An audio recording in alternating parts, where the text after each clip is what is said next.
Hello there. If you want to convert your colorful photo into a black and white photo in the Photoshop, this tutorial is exactly for you.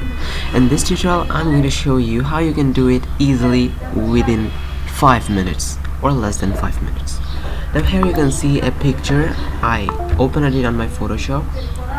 Now in the right bottom side of Photoshop, near the mux section, here you can see this circle. Click on this circle, and from here you will got a lot of option. You just have to click on the photo filter option. Now when you click on this, you'll got a properties section, and here you can see filter and color, two sections. Click on the color section. It's little yellow, but we have to make it black, so we're clicking on the black color and okay. Then now here you can see density section, and if we have to raise it to 100%.